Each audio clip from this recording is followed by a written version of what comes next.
I'm Anna Rose. I'm the Exhibitions and Programming Associate at the Wende. Thank you so much for joining us today for the seventh talk in our Cold War Spaces series. Today's topic is From Russia with Space, Cold War Cosmic Imaginations, with the guest Asif Siddiqi. He's joining us from New York, where he's a professor of history at Fordham University, as well as director of the O'Connell Initiative for the Global History of Capitalism. He's an expert on the history of Russian and Soviet science and technology. His first book was the first academic work about the Soviet space program, and he drew from the archives made available after the fall of the Soviet Union. And he's also published extensively on the history of science and technology. He's currently working on a number of projects, including a book on expert communities in Stalinist gulags. Today he'll be in conversation with the Wende's Chief Curator and Director of Programming, Joes Segal, for a 30-minute talk. And after that, we'll open it up to questions from the audience. So please type them in the Q&A box during the 10 to 15 minutes we'll allot for Q&A. And we've been getting a lot of great questions during these programs, and we apologize in advance if we can't get to yours. I'd also like to thank Susan Horowitz and Rick Feldman for generously supporting the discussion series at the Wende and our virtual programs. Please, I'll hand it off to you to get started. Thank you very much, Anna Rose. So thinking of the Cold War, images come to mind of the Berlin Wall, the Cuba crisis, or the constant threat of nuclear destruction. A more positive association is the space race, the endeavor to travel outside our planet for the first time in human history. What preceded the launch of the Sputnik, the first artificial satellite orbiting the Earth in October 1957, and the launch of Yuri Gagarin as the first man in space in April 1961? What was the role of scientists, writers, artists, and other space visionaries in the process? How was space exploration reflected in art, film, and literature? And what can we say about the globalization of space programs in our own time?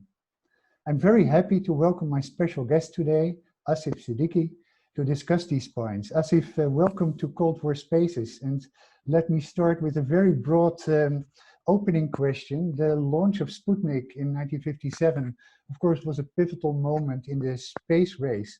Can you tell us a little bit about the main factors leading up to this event? And maybe you can comment briefly on the roles of Constantine Cielkowski and Sergei Korolev in the process? Yeah, thank you. First of all, let me say it's a pleasure to be here talking about one of my favorite topics. It is true, Sputnik punctuated the Cold War quite forcefully in some ways because it brought the Soviet Union to the international stage as a technological superpower. But behind Sputnik, I think, was a very long history that's become more legible, more accessible for many of us over the years. And we see that the roots of Soviet fascination into the cosmos goes back almost a century, if not even longer. And one of the figures you mentioned, Constantine Cielkowski, was quite important in that discourse. He was a half-deaf school teacher in a provincial town called Kaluga, south of Moscow, where he developed some of the basic foundational mathematics for travel to outer space. And he did this early on, around 1903, then published a lot after that. But what was important about Cielkowski was that by the 1920s, after the Russian Revolution of 1917, he was able to kind of mobilize a network of people, like-minded people, and people were publicizing his works. And through the 1920s and 30s, we see an explosion of interest in space in the 1920s and 30s. And one of the people who was influenced was, of course, another person you just mentioned, Sergei Pavlovich Korolev. Mm-hmm. And I'm just going to quickly show, if I may, a couple of quick pictures of them. Perfect. Let's see. And that's Cielkowski, taken right before his death. And then we have Korolev here. Korolev was a very interesting character, and I don't have time to get into his biography, but he was shaped by Cielkowski's thoughts. He was quite a young man in the 1930s when he was arrested and thrown into Stalin's gulag on trumped-up charges. But after World War II, he comes to essentially head the rocket program. And in some ways, he was the architect of Sputnik that led to this amazing launch. So, and we can go into depth about his life in the Q&A if you want. Sure, yeah, but maybe one intriguing question. You mentioned he was put in one of the Gulag camps. Why was that, and why would a figure who's so instrumental and successful in preparing the space program in the Soviet Union would be put away that way?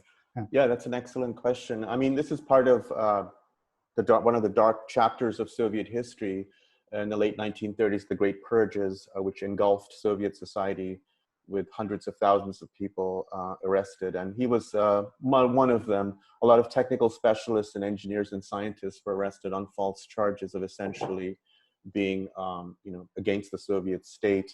So it wasn't an exceptional sort of fate. He shared the fate with many other hundreds of thousands and perhaps millions of people. But his rehabilitation was interesting because after World War II, Stalin's cohort Politburo were looking for experts who could build a rocket program, and they found him in one of these prison camps and essentially plucked him out. And there's a long detailed story, but he ends up essentially heading the program because he was essentially a brilliant manager, besides being a visionary. He knew how to manage a lot of people, big projects, so he ends up there. Yeah. Thank you. Great. So you also published about the Soviet imagination preceding the actual space program since at least the middle of the 19th century or even earlier. Can you tell us a little bit about the role of those visionaries, including artists, writers, later filmmakers, who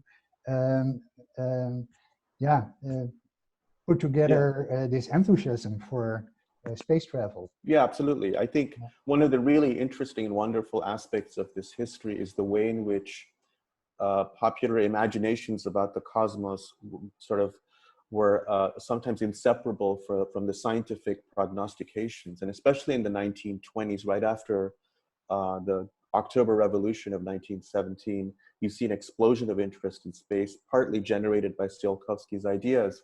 And as you mentioned, there were artists involved, poets, filmmakers, writers, science fiction writers. Many different idioms were mobilized to inculcate interest in space. I'll show you a couple of interesting images. I think these are covers of magazines from the 1920s and 1930s, kind of, I think, conveying a kind of utopian image of space. I mentioned filmmakers. There was a very famous movie that was issued in 1924 called Aelita, which was directed by Yakov Protazanov, who was a very influential director in the early 20th century. And this prefigured many of the tropes we see, for example, in Fritz Lang's Metropolis, which is a much more famous movie in terms of very interplanetary sets, very ostentatious costumes. It's a science fiction movie based on a novel itself about a young man from the Soviet Union who goes to Mars and foments a proletarian revolution, because it's the red planet after all. So it's a wonderful movie if you can track it down. And of course, you mentioned also Malevich, who was part of the suprematist movements. Their paintings, even before the revolution, had started to prefigure some of this wonderful imagination of space in both the meaning of the cosmos, but also space in terms of all that is around us, without reference, without perspective, without shape. And you see in some of these paintings, these beautiful sort of imaginations about the future. And they were left to I think, the viewer to interpret in some ways. They weren't explained, but I think they were, because of that, they were even more powerful in cultivating the sort of cosmic imaginary in the 1920s. Right. Can I quickly ask you, because I guess, and that's certainly true for me, but I guess most people would associate Malevich with pure art, autonomous art, maybe a metaphysical level as well. Yes. Yeah. But my first association is not space travel. How do you make this connection?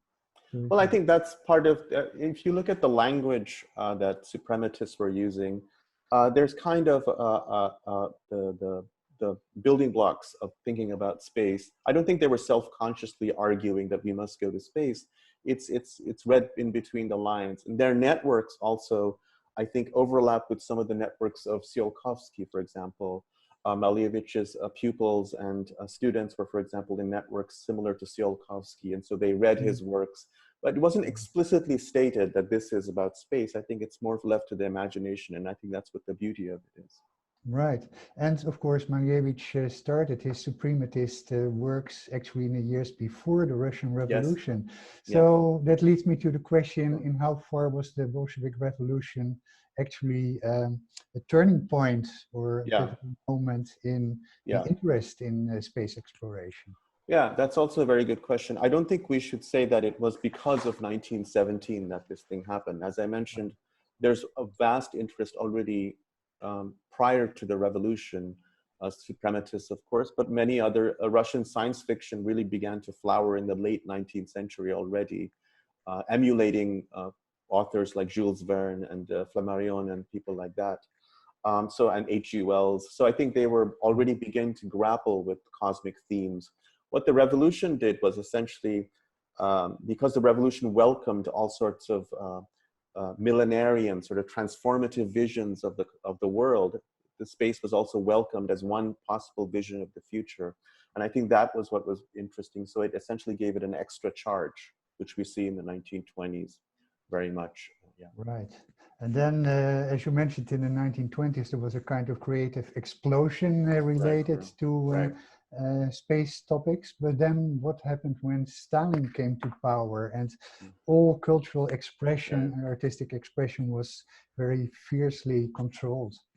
Yeah, it's true. By the 1930s, we see the rise of things like socialist realism and things like that. So, for example, a lot of there's a clampdown in terms of both the writing of science fiction and the possible imaginations.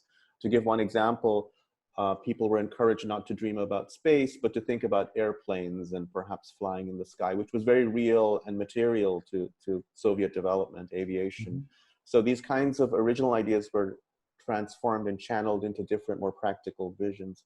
But I think there's also a side of it that was, for example, with science fiction, many writers were censored, many movies were censored, and writers were encouraged to think about the near future, the near target, instead of the very, very, very long distance. So, which I think was more in line with building socialism, which is about kind of the right now, the factories, the workers, this sort of thing. So I think there is a fundamental transformation under Stalin. Some of it has dark outcomes, of course. Many people were lost in the purges, but some of it is more sort of a transformation of a discourse into something else. Right. Could this also be associated with the fact that under late Stalinism, the claim was made that the socialist society was actually already there, and how to write science fiction if you already reach the end point of history? Right. That's not a... No, it's true. I think that's there were many of these such contradictions under Stalin, particularly Stalinist art. And one of the interesting things, for example, about socialist realism is you have to depict life as it ought to be rather than is, even though it's depicting a reality. So if you depict a collective farm, it's actually a very idealized collective farm rather than the one that people actually live in. But it's supposed to be sort of realism in a different way. So I find it very interesting. Yeah. Absolutely. So then, if we look further in time, after Stalin's death, Khrushchev came to power. We have the period of the thaw, the relative liberalization of the arts and culture. Did it have a certain impact on, say, science fiction, literature, film, and other expressions related to space exploration as well? Yeah, I would say very much so. I mean, I think the thaw, we can talk at length about it in terms of the loosening of restrictions and the publication of these very iconic works like Solzhenitsyn's One Day in the Life of Ivan Denisovich, and etc. But there's also kind of, as you mentioned at the beginning of our conversation, Yuri Gagarin was launched in 1961 into outer space, the first man in space, the first person in space. And I think it's actually, it's incalculable what effect that had on the Soviet population's optimism, a kind of technological optimism, I think pervaded Khrushchevian society at the time during the thaw. So I think, we see a different kind of optimism, a techno-optimism that pervades the 1960s with the proliferation of many journals about dealing with popular science, essentially aimed at a kind of young generation who are coming up, who had grown up after World War II, didn't have any memory of that, and they're looking for a future. And Gagarin and Cosmonauts in space offered that very much. So there's I think a new generation of people writing science fiction, making movies, but also all sorts of other cultural production. Yeah. Right. So you mentioned the technological aspects. Yeah. Would you say that there was also a visionary aspect? And maybe, I mean, we're in the midst now of protests against structural racism Yeah. and visions of a more just society. Did considerations like that in the Soviet context also enter science fiction writing and films? Oh, absolutely. But, they had to, science fiction writers such as, the Strugatsky brothers and these kinds of very important writers had to navigate a very narrow pathway, because in order to write science fiction novels, if you're writing, let's say, utopian science fiction novels, you're telling the audience that there's something better, something out there, which is better than what exists now in socialism. If you write dystopian novels, that's also kind of seen maybe a critique of socialism. So they had to navigate a very particular boundary between different extremes. But I think these were all there. The works in the 60s and 70s are essentially commentaries on a more meditative commentaries on the future of humanity. I think they couldn't essentially critique socialism or its pitfalls or its problems, but they could critique the human condition. And you see this particularly as science fiction moves to the 70s and 80s, and also movies such as Solaris and Stalker by Tarkovsky. These are meditative movies about the human condition. They're also critiques. They're very subtle critiques of maybe the social order of socialism, but they're meant as more meditative and metaphysical observations about humanity. And I think in that way, sorry, go ahead. No, I wanted to say, would you think that maybe the medium of science fiction actually allowed for these subtle forms of critique because they were not directly about the reality of real existing socialism? Absolutely. And I think the argument has been made that science fiction was the one possible way to critique an unjust system. You can't, it's one thing to write Solzhenitsyn's style of writing, which is a very direct critique. It's one thing to write in like the Strugatsky brothers, or make a movie like Solaris, which is a much more subtle critique. But yeah, it's a definitely that we can imagine some of that happening there. Right. Would you say that the American moon landing in 1969 impacted the Soviets' practice and imagination of space travel, and what were the consequences of that? Yeah, it is hard to say, but certainly there was an impact. In once the moon landing happened in 1969, it's clear that the Soviet space program, which had launched Gagarin into space, and let me see if I can show a picture of Gagarin. There was he had become a hero, but he had also been killed in an airplane crash in 1968. So the heroes of the space program had also passed away, so to speak. Sergei Korolev had also himself died in 1966. So by the 70s, it was kind of a more, I would say, the aftermath, a kind of dampening of the ardor of the 60s. The enthusiasm begins to lose steam.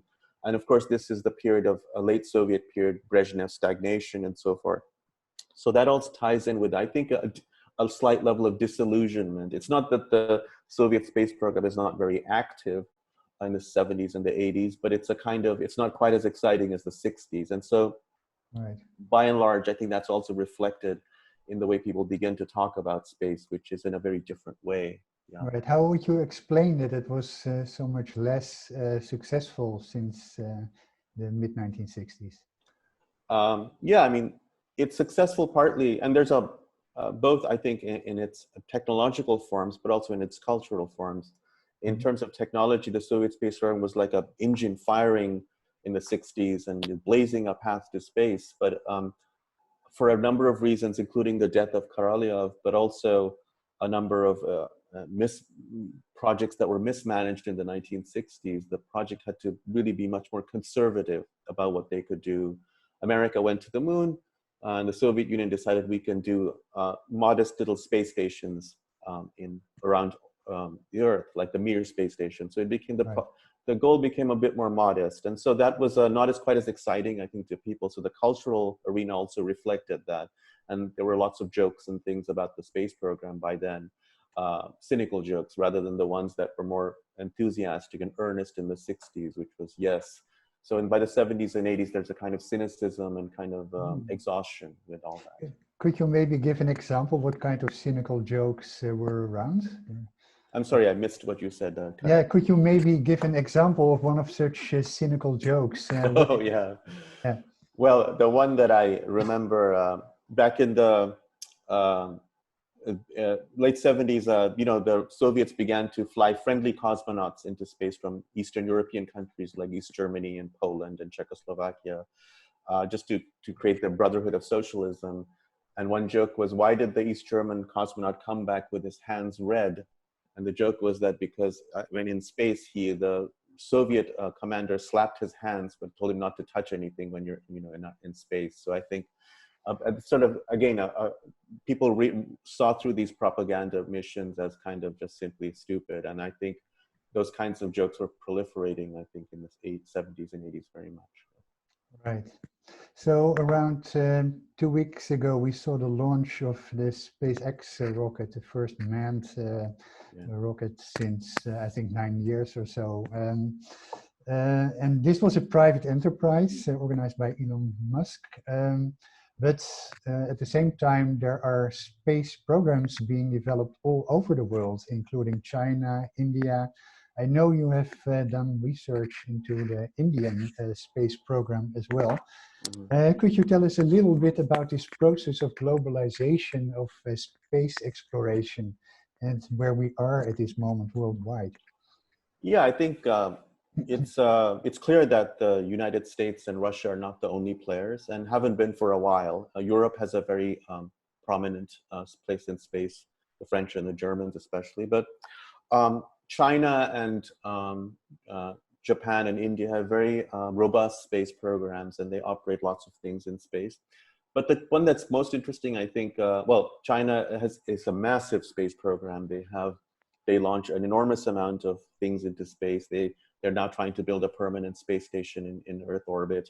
Later this year, they're going to launch a robot to the moon to scoop up some soil and bring it back to Earth. They're trying to do things that I think are quite at the cutting edge of what can be done. India also has a space program which was founded in the 60s as a kind of space program different from the Cold War model, which was that our space program will be geared towards alleviating poverty and for development, not to do the space race and things like that. So they have a very robust space program designed to monitor weather and crops and things like that. But they're also doing ambitious things like sending rocket probes to Mars and the moon. Right. So would you say it's a combination of maybe a kind of international status aspect, but also a real concern for living conditions and improving? I think it's both. Yeah, I think status is fundamentally played into why nations invest billions of dollars into space, because status allows them a place as a global player, you know, in space. It's like almost like having nuclear weapons. It provides a kind of status. But there is a benefit to space, you know, things like having a GPS system and not depending on the US for the GPS is a very important system. So both the Chinese and the Indians are developing their own GPS satellite system to not have to depend on the American one. So there's all sorts of practical things also being spent money on. So. I see, yeah. So maybe a final question before we move on to the Q&A. What is your personal take on the future of interplanetary travel and space exploration? And maybe also what are your personal dreams in that direction? Well, this is a very difficult question to answer, especially I think, especially at a time like this. You asked about this issue of space in relation to the problems here on Earth, structural racism and things like that. You know, my feeling is always that we should have a measured and reasoned approach to space, in the sense that there are very difficult and ugly problems here on Earth that I think need our attention. That said, I don't think we should quite cut off from these kinds of things, because they have an inspirational value for generations when we go out into space and do exciting things. But I think it needs to be done in a very egalitarian and environmentally friendly way. And I'm not sure that we're doing it that way, but I think so. I think, and so I think I've always been interested in space because it's captured my imagination. But as you grow older, of course, you start to realize that there are other real problems on Earth. But in terms of my personal opinion, I think it would be exciting to see something, like a mission to Mars in the next 10, 20 years. I think that would be very exciting. It would be very expensive, but it would be exciting. Yeah. Yeah. And what would you hope it brings us, such an expedition? What would that benefit us? Or yeah, right. Yeah. Or Well, I don't. in terms of inspiration, I mean, not Yeah. necessarily in a material way. Yeah. I think that's the most intangible benefit. It's not like we can't live without knowing what chemicals are in Martian soil. We can do without it, that knowledge. But I think there is a kind of inspirational value to it, especially if it's a collaborative international project. I think that would be really great, especially if many cultures were involved, both men and women were involved. So I think that's the kind of inspiration that would be useful. Asif Siddiqi, thank you so much for this conversation. And I see we already have a few questions in the Q&A box, so let's go there. And others, please feel free to put your questions there as well. And let me start here with the first one by Bruce Hollian. Dr. Siddiqi, to what degree was space research conducted outside of the USSR having a great impact on the Soviet space program? One example might be the work of German scientists working on the V2 rocket program during the era of the Third Reich, and the subsequent transfer of knowledge via Operation Soyavyakin. I'm completely messing up the pronunciation, in 1946, which was a great boon to the Soviet space program. Yeah, I think this is a very good question. I think this question gets at the root of, people often ask me this, how did the Germans influence the space program in the Soviet Union? Because it's clear that there was quite a degree of contribution to the US space program with people like Wernher von Braun, who came to the US and worked at NASA. In 1946, as the question noted, there were several thousand German scientists rounded up and essentially kidnapped and brought to the Soviet Union. These were scientists and engineers. But it turns out that the ones that they had weren't necessarily at the top. So maybe a lot of mid-level engineers, still very good. And I think what happened was because there was a deep distrust at the time of Nazis and Germans in general, the Soviets essentially kept them isolated and never integrated them into their regular process of engineering. And in fact, they were kept on a very isolated island north of Moscow in a lake. And they did work there, and they would take the work and examine it in Moscow and see if it was useful. And they would give them assignments. But eventually it turned out that the work being done by Soviet engineers in Moscow was moving ahead of the Germans. So at that point, the Germans were sent back actually to East Germany. By 1953, almost all of them had been sent back. And many of them eventually moved to West Germany. So that was the end of the so-called German contribution. Of course, I think it's hard to pin down exactly what. There was obviously all the German material that they collected, the V2 rockets and so forth. It's incalculable what that effect had because they used that to build their rockets. But in terms of human contributions, I think it was less. So the actual technology that they captured in 1945 from Germany was very useful, but the people they captured were maybe less. I think that's sort of my take on it. Okay, so the next question by Michael Ussr is a little bit connected to the last one. Were there connections between the Russian or Soviet visionaries on the one hand and people like the American Goddard and the German Obert? Yes, this is also an excellent question. I think in the 1920s, way before the internet, these people were corresponding with each other. Cielkowski had a very robust letter writing practice, and as did Obert and Goddard. And there were other people interlocutors who were also part of this network. And when I was in Moscow working in archives, I found letters from Goddard to the Russian researchers, not to Cielkowski, but to other Russian researchers. And in the Goddard archives, which are in Massachusetts, you find letters from Russians in the Russian language. These are all from 1920s. So I think it's clear that there's some circulation. And of course, Obert, who is the very great German theorist of space in the 1920s, also had connections with Cielkowski, and he knew people who knew them. So they were sort of loosely aware of their work. Already it's an international discussion going on, but it's a bit difficult to argue who influenced who. But it's clear that Cielkowski was the very first out of the gate, and so I think the Goddard and Obert were a bit later to the same ideas. So. I see. And would you say that there's also such a kind of international correspondence between artists, writers, science fiction writers who were writing about space exploration and maybe formed a community among each other and influenced? Yeah, absolutely, absolutely. And no one's really written about this in any great depth, but there was a German, Willy Ley, who was at the hub of an international node of writers about science fiction and popularizers.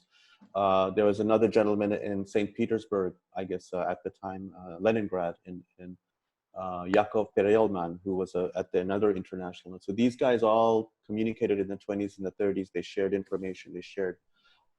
And they also had a contact with artists too, and architects and all sorts of other visionaries who were thinking in terms of how to migrate to space. It's a really wonderful international story, actually. It's not a story just in Russia or anything like that. Right. I have here another question by Michael Ussr. Has the Soviet space program had an effect on professional choices of youth, like in the US, where you could see a surge in studying STEM matters? And if so, why is there no notable Soviet IT development? Or is there one and we don't know about it? Well, this is a very important and difficult question to answer almost. But yes, I think in the 50s and 60s and 70s, there's quite an effect on a generation of people who went into science and technology, both men and large numbers of women too, in the Soviet Union under communism, who were given very good educations, and they worked on the space program because they were inspired by all this stuff that I talked about, by all the cultural production of it. So why not an IT industry? That the answer to that goes back, I think, to the 50s, because in terms of theoretical contributions to, for example, networking and computers and software, Soviet scientists were very much part of the vanguard. They were ahead and they were doing interesting things. But to translate it into, let's say, actual personal computing or the internet, they were less successful for a variety of reasons, institutional, people, all sorts of infighting between scientists and so forth. After the collapse of the Soviet Union in '91, I think people are moving away from space. Space is not a necessarily lucrative profession, and the Russian space industry has had a lot of trouble recruiting people for Russian has had a lot of difficulty recruiting engineers for their space program. I see. And I think one of the reasons is they want to go into the IT business or networking and so forth. That makes sense. Yeah, right. Next question is by Riccardo Zanettini. Do you have a theory about why US rockets were not very reliable until the Saturn V came out? Well, I would sort of, there's probably a general answer to this, which is that I think if you think about the Saturn V, it essentially emerged in the 1960s. In terms of large-scale rocket development, it's rather early. The Saturn V, so I think prior to that, I would say you have a lot of somewhat semi-reliable rockets already, like the Thor Delta and these kinds of rockets. Certainly, I don't think Saturn V was the first one that was sort of really reliable. But if you consider it in terms of investment in money put in, you can see why it's reliable, because they really tested the thing on the ground so much that by the time they flew, it was essentially guaranteed, or at least they thought to be reliable. And indeed, it's one of the few rockets that has never failed.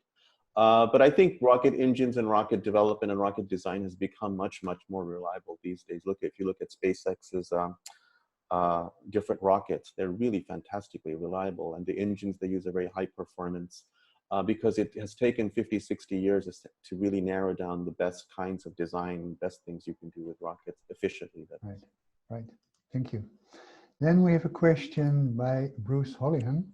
Do you know of any examples of space themes in popular Soviet music culture? A good example from the USA would be the jazz band leader Sun Ra and his orchestra. Yes, well, Sun Ra, of course, who famously did Space is the Place, but also there's so many other space-themed, so much other space-themed music in the Western canon, pop music and jazz and these sorts of things. In the Soviet case, actually, one of the interesting things is that instead of pop, which was not necessarily a rock, let's put it that way, or jazz, which wasn't encouraged under the Soviet system, really experimental musicians were often channeled their work into movie soundtracks.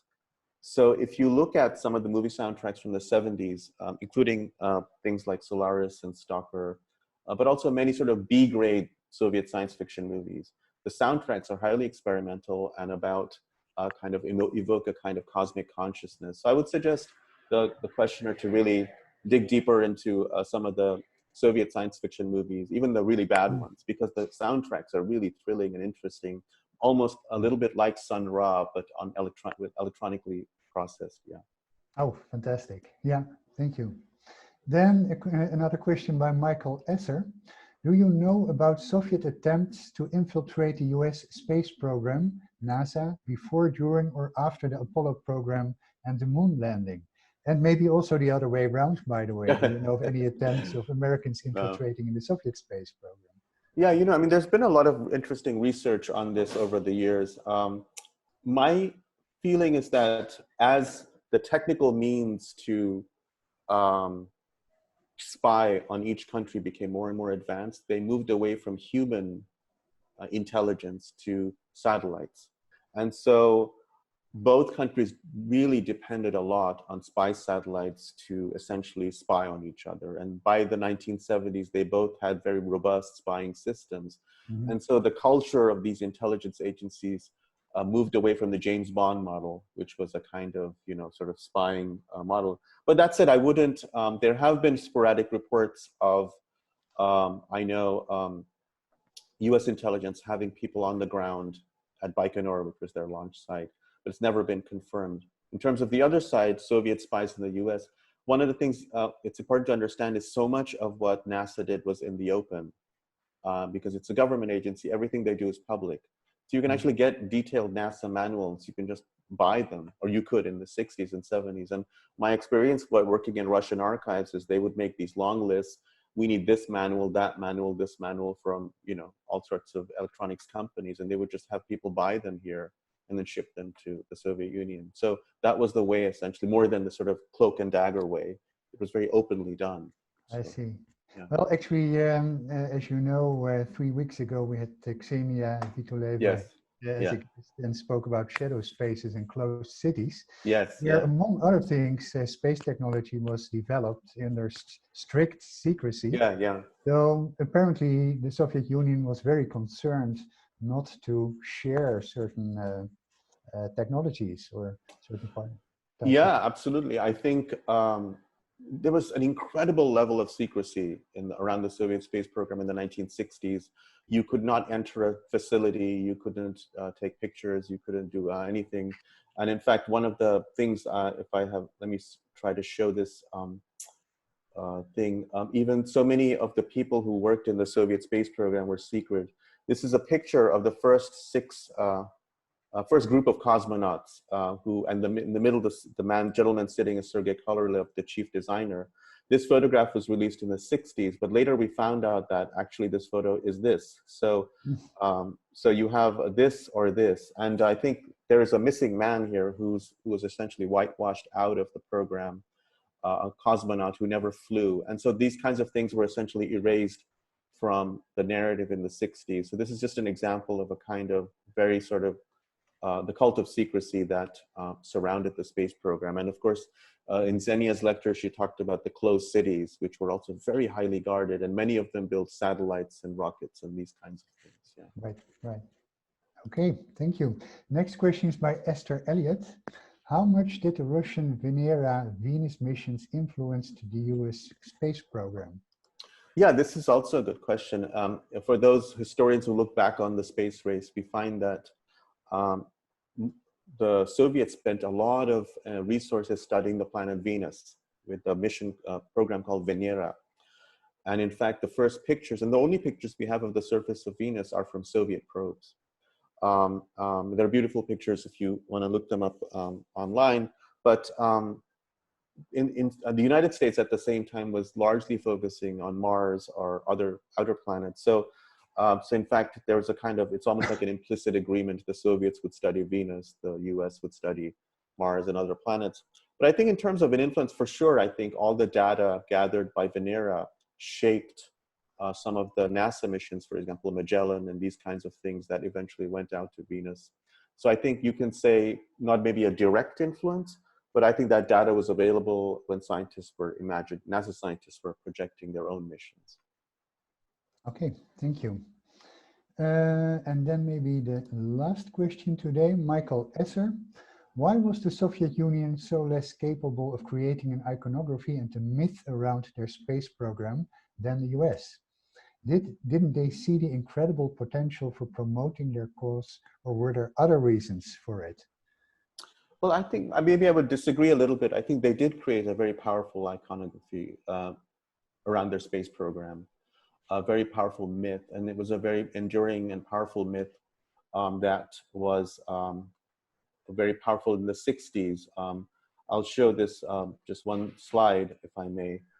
These are some pictures from the 1960s, and you can see the aesthetic of these posters and these pictures of the hero cosmonauts essentially taking socialism into outer space. And these kinds of, I think, aesthetics and imagery were very powerful. And I would say actually even probably more powerful in many ways than the NASA images. They both, I think, serve different functions. But I think if you even delve a little bit into the work in the 1960s, magazines, posters, novels, books, popular children's books, toys, all sorts of knickknacks, you'll see that there is a huge industry to support the travel to space, and that the socialist cosmonauts will be the first one to outer space. It falls apart a little bit by the 70s and 80s, and I think that's maybe what the questioner might have referred to. There is a kind of collapse of that, a disappointment in the 70s and 80s after the loss of the moon race, which is in itself an interesting thing, and how enthusiasm dies. And I would say, ironically, it's also true in the US too. After the moon landing, when you've gone to the moon, what else is there to do? You see a kind of collapse of popular enthusiasm for space in the 70s and 80s too. Right.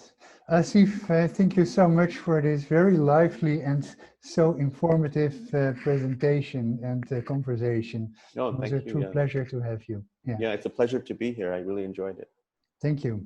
So next week, my guest will be Samuel Huneke, and we will speak about queer spaces in East Germany between persecution and liberation. I hope to see you then. Have a good week. Bye-bye.